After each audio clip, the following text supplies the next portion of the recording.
What is up, everybody? Welcome into Talkin BS. I'm your host, as always, Zamora. If you can, please follow me on Twitter at ZamoraBSB. And to my subscribers, thank you so much for being patient. I know I took a couple days off, but I had to do some extra studying moving into these top tier teams during doing these offseason previews. I wanted to brush up on the CBA and, understand the luxury tax and, the first and second apron just a little bit more, and kind of the implications of, what happens when you pass those thresholds. So I wanted to study up on that a little bit. Also, I'm doing the offseason preview today for the Golden State Warriors. And the reason I wanted to brush up on all that new CBA stuff is because the Golden State Warriors are in a situation here. They have operated over the first apron and over the luxury tax for the past few years. And Joe Lacob, the owner of the Warriors, said himself he was trying to make sure that this year's team was under the luxury tax, because if you are over the luxury tax so many years in a row, it's called the repeater tax, and you end up getting penalized even more, like a lot more. So he wanted to avoid being in the luxury tax again this year. And I wanted to, brush up on, all the rules and all that stuff, just so, I can understand where he was coming from. I did another one of these for the Warriors. I had it like all planned out. I had done all the trades and the signings and everything like that. So, I came across, I got the rotation down and everything. And then I looked at it and I was like, you know what? I don't know how. I'm not fully confident in this. I have some questions. So let me bring it to Warriors fans to see what they think. And this is why, I ask you guys to follow me on Twitter so I can get some feedback from you guys on Twitter, because I had no choice but to post it on Warriors Reddit. And if you are on Warriors Reddit, you know that is a cesspool for negativity. And and it was a horrible experience. The people there are terrible. I did meet some cool people on there, but for the most part, terrible idea to put it on on Warriors Reddit. So that let me know, like that for the most part, a lot of the Warriors fans there, they want to rebuild. They want to trade Clay and Steph and Draymond, which is, to me, it's wrong. I don't think that's the move. I was gonna say something a little meaner, but it's wrong. I think that's wrong. You have Stephen Curry on 2 more years on his contract. I think we should absolutely be trying to build a championship team around him every chance you get. I think this year you keep Clay and Draymond around him, and if it doesn't work next year, maybe you get rid of one or two of them. But we'll get into it. I do have plans for this, and I do want to get right into it because, like I said, this is probably going to be one of my longer episodes, just because there are so many implications and there are so many little nuances and stuff like that we kind of got to, discuss and break down. So let's get into it. We are covering the Golden State Warriors offseason preview. So in this preview, we are going to be discussing, first off, we're going to look at all the statistical weaknesses that the Warriors had last season. Then we're going to look at the tools that they have at their disposal to get better. We're going to formulate a list of must-dos that the front office in Golden State has to look at and should address before they go any further. Then we're going to look at the avenues in which every team has at their disposal to get better. That is through the draft, that is through free agency, and that is through some trade options. Then at the end, we're going to put together a nice 10-man rotation, and hopefully you guys can be excited about it heading into next season. So the first things first. The Warriors were 6th in the league in points per game, 19th in points allowed per game, 20th in opponent fast break points, 20th in points in the paint, 25th in free throw attempts per game, 23rd in opponent field goal attempts per game, 25th in opponent three-pointers made per game, 23rd in blocks per game, and 23rd in steals per game. All right, so some quick points here that I just want to make. This team was not far off from being a really good team, okay? But the West was so stacked this year. They had 46 wins and ended up a 10 seed. So some quick stats that I found. They had the best winning percentage of any 10 seed in NBA history. If they had this same record last year, they would have been a 4 seed. They had the 4th best record post All-Star break. They also had the 2nd best record in the last 15 games of the season. Only behind the Dallas Mavericks, by the way. who are now in the NBA Finals. And a lot of people will point to, Steph needs a number 2 who can score the ball with them and take some of the relief off of him offensively. I mean, the team was 6th in the league in points per game. I mean, I don't think offense was really the problem. Granted, yes, I do agree they need some extra scoring punch. I'm just saying, big picture wise, points per game was not the issue for this team. So with that said, let's look at some of the ways that the Warriors have to improve this offseason. No first round picks in 2024, traded to Portland. The 52nd overall pick in the second round. Jonathan Kuminga, Moses Moody, and TJD, Trace Jackson Davis as young tradable assets. No cap, but Lacob was quoted saying they would aim to move under the tax so to avoid the repeater tax.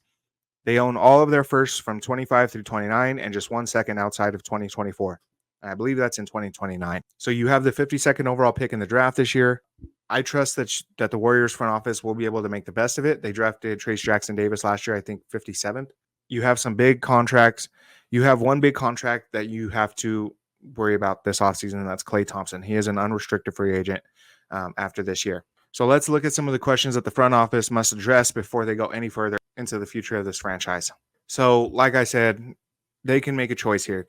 Will they go all in? Because, like I said, you still have draft pick, all your own first round picks, all the way until 29 or 30. You have young guys on your thing. Do we end the 2 timeline thing? Do we trade Kuminga? Do we trade Moody? Do we trade Jackson Davis? Do we trade Pajemski? And then $384 million paid for a 10 seed. Just for perspective, the second apron is $189 million.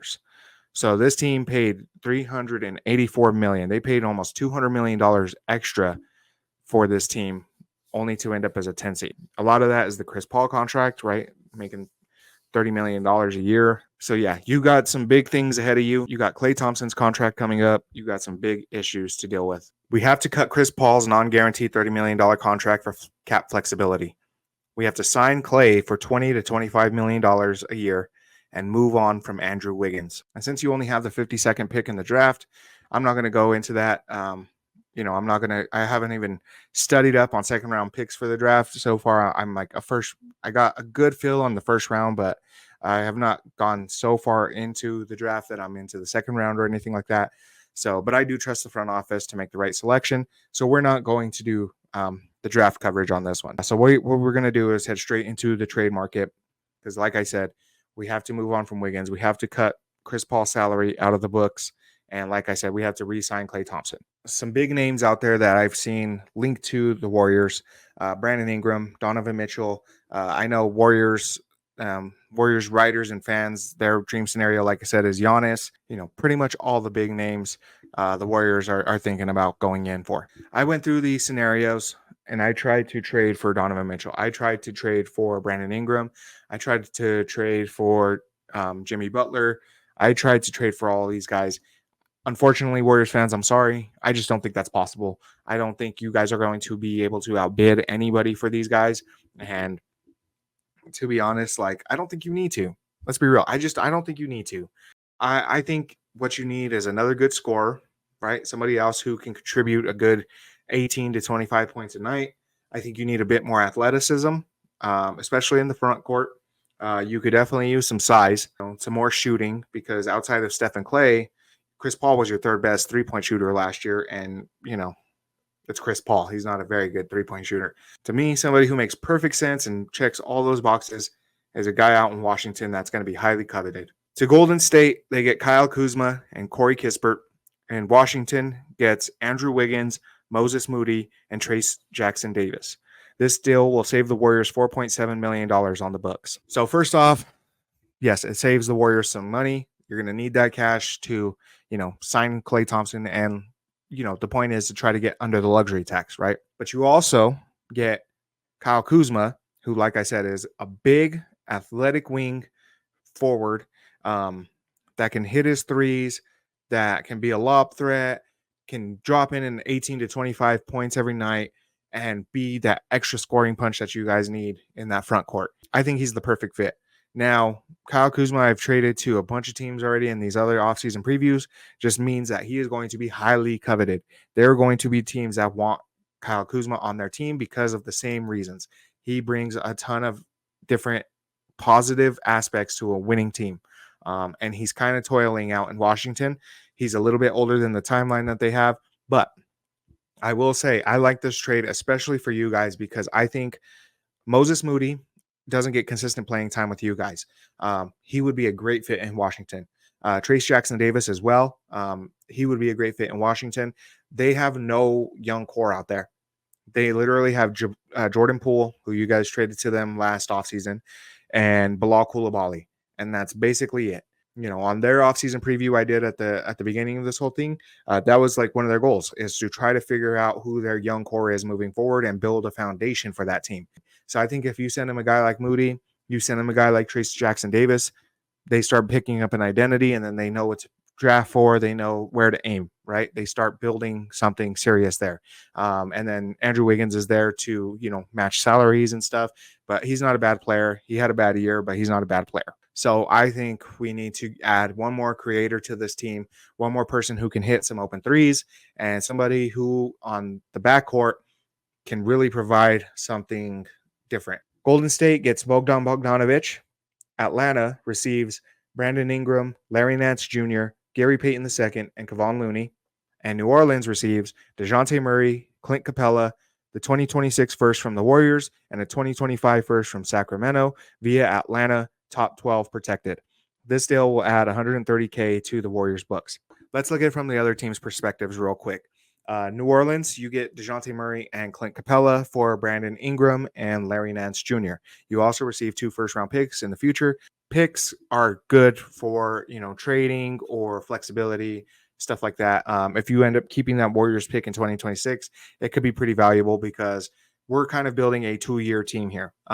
Steph has 2 years left on his deal. We're building a team for the next 2 years that I want to contend until Steph's contract is out. So that 2026 pick could be really valuable. But you get DeJounte Murray and Clint Capella. Clint Capella could be an amazing fit next to Zion Williamson. He is a very good rim protector. He is an elite rim roller. He just can hold down the back line. He can hold down the back line defensively, for all the guys on that team. Imagine like you're getting guarded by Herb Jones, and you're getting guarded by Herb Jones on the perimeter, and you just happen to get past him, and then you got Clint Capella waiting in the back line. So I think he's a great fit next to Zion. DeJounte Murray is an even better fit.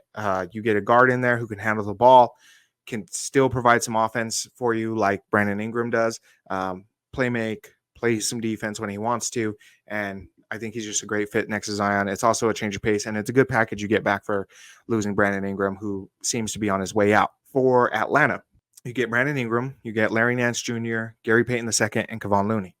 And this is in exchange for that 2025 first from Sacramento, DeJounte Murray, and Clint Capella. Now, I love this for Atlanta because you get your wing scorer. Brandon Ingram has been heavily linked to the Atlanta Hawks.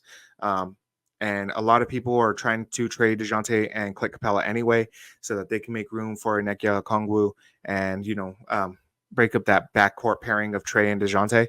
And Brandon Ingram would fit wonderfully there. Larry Nance Jr. is another big option for some depth because you're trading Clint Capella away, so you're going to need some forward and center depth. You're also getting Kevon Looney. You have Okongwu, Jalen Johnson, Larry Nance Jr., and Kevon Looney. That is a great front court right there. And then you get Gary Payton II, who's a very, very, very good defensive guard when he's healthy. But when he is, like I said, he's a great defender, and that is exactly what Atlanta needs. They need some more perimeter defenders. They need more defenders in general. Looney's a very good defender. Nance Jr. is a very good defender. Brandon Ingram knows how to use his length. So you're getting a big defensive upgrade in the trade. And then the Warriors. You get Bogdan Bogdanovic, who I think is a great facility. He's a very good facilitator, and he's a great shot creator and shot taker. Very good three-point shooter, can hit mid-range jumpers. He's just a very good offensive option. So now you've added Kyle Kuzma, Corey Kispert, and Bogdan Bogdanovic, all guys who can hit open threes, all guys who can create a shot. I think this just opens up so many offensive opportunities for the Warriors. Okay, so now we're going to head into free agency, and we're going to look at the Golden State Warriors cap situation. Per Bobby Marks of ESPN, Golden State, as currently constructed, have $174 million in payroll. If the goal is to get under the luxury tax, you have some hard decisions to make this offseason. With the trades proposed and the release of Chris Paul and the resigning of Klay Thompson, the team would be sitting between 160 and 170 million dollars. Under the luxury tax, they would be granted access to the room mid-level exception worth $8 million.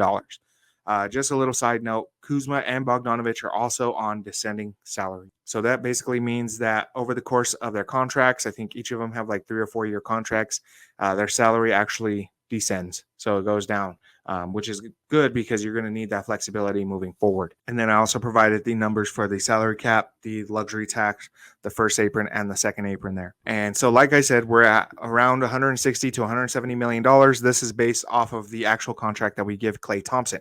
So Klay declined a 2-year, $48 million contract extension during the season. If it's me, I think that's the goal again. I think him going 0 for 10 in the play-in game gives you incentive and gives you reason and leverage to be like, take the contract, Klay. We're trying to build this for the next 2 years under Steph. Take the $24 million a year and let's win. It's around what Draymond's making. It's a little less than I think Kuzma is making. So then you would have Steph at like almost 60 million. And then you got Klay, Dre, and Kuzma all making like $25 million around. So I think that's perfectly fair. Klay is going to be the second or third option on this team. I don't think it's fair for him to ask for, $35 million again. There are rumors that Orlando is planning on offering him, $25 million. To me, let's just move forward with Klay coming back at around 24, 25 million.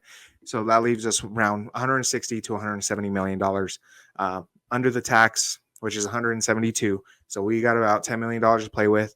Because we went under the luxury tax, we will get the room mid-level exception. So, but we do have to keep in mind that we are trying to stay under the luxury tax.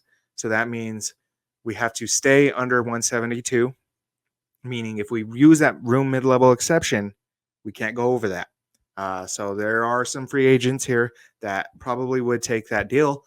But I don't know if you necessarily want to use the full $8 million because then you're getting pretty close, especially with the signing. You have to fill the rest of the contract, the roster with minimum contracts, and you have to sign your second round pick. So some free agents I think would be great fits here. Let's start with the first one, Dario Saric. He played well for the Warriors in his time there.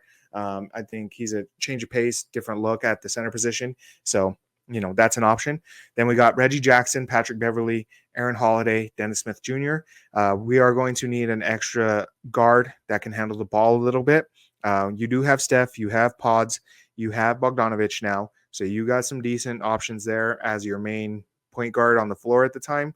But it is good to have some depth. All these guys could be around the minimum. I think any of these guys would be great fits in Golden State. Then we'll go to the wings. We got KJ Martin, Nicholas Batum, Royce O'Neal, Haywood Highsmith. We're definitely going to need some wing depth because as of right now, the way that the team is set up through the trades and stuff like that, all we have is Klay, Kispert, Kuzma could play some 3. Kuminga, he might be able to play some 3, but yeah, that's basically what we got. So if it's me, one name here I'm going to pick up is Haywood Highsmith. I think out of anybody here, the room mid-level exception I'm going to give to, I might give it to Haywood Highsmith. He brings athleticism. He brings some shooting. He brings that dog attitude that you guys really need on this team. He's probably your number one option to defend some of the better wings in the NBA. Then let's look at the big men. JaVale McGee, Goga Bitadze, Luke Cornett, and Jackson Hayes. All these guys would be around the minimum. Goga might be a little bit more depending on his market. But JaVale McGee, I think, would be a good option here. Luke Cornett, Jackson Hayes, any of those guys would be great options. So with that said, let's look at our 10-man rotation that we came up with going into next season. Stephen Curry backed up by Bogdan Bogdanovic. Brandon Podziemski backed up by Corey Kispert. Klay Thompson backed up by Haywood Highsmith. Kyle Kuzma backed up by Jonathan Kuminga. And Draymond Green backed up by Dario Saric. So what I love about this is now you've added a ton of spacing. You've added a bunch of shooters to the team. There's a bunch of flexibility with maneuverability up and down the lineup. Kuzma has played some 3. He can move up if you want to go big and like do Saric, Draymond, Kuzma. You still got enough spacing in that front court. If you want to go small, you can go Steph, Bogdanovic, Klay Thompson, Kuminga, Highsmith, Kuzma are really good athletes. I love the addition of JaVale McGee. as another option, just to change a pace guy, right? You got Draymond at the 5, who I think he played the 5 for most of the season. He is a little undersized there, so that's going to be a little tough. But then you bring in a guy like JaVale, who brings some size and some athleticism to that 5 spot. And plus, he's played for the Warriors before, and he understands that system. That system's one of the harder ones to get acquainted to. So, you bring him in. I think he'll be a wonderful option there. Aaron Holiday off the bench too. He had a really good year for Houston last year. If you end up losing Steph for a little bit, Aaron Holiday is not a terrible backup. He's pretty good. You can start Bogdanovich in a pinch, or put Pods in at the 1 and let Bogdanovich start at the 2. You have options. You let Draymond slide down to the 5. You got Kuzma out there dropping you 20 points a night. Clay can go off on any single night. Pods comes in. He's able to start, and he does just all the little things that just really fill in all the gaps. And then you got Stephen Curry, who arguably is still one of the best players in the world. So as long as you got Steph around, man, you're going to have one of the best teams in the league, because he's one of the best players in the world. And I think, to those who want to blow this team up, man, shame on you. I think this team absolutely deserves more chances at winning it all. Do not be discouraged, man. There are some really good teams in the West. There are. But a team like Minnesota, might be going through, because they have to deal with the luxury tax and everything. They might have to, scale back. Denver, is going to have to scale back. There's a lot of teams right now that are going to have to scale back. This team moves under the luxury tax, and I think it's a lot better. So with that said, if you enjoyed this video, please like and subscribe to the channel. I would appreciate that so much. Thank you so much from the bottom of my heart to my subscribers. I appreciate you guys with all my heart and soul. You guys are amazing. Couldn't do this without you guys. And I'm going to be doing these a lot more frequently in the near future. So keep an eye out. I'll be doing these until the draft in June. Thank you guys so much. Appreciate you guys. Talking BS. We out.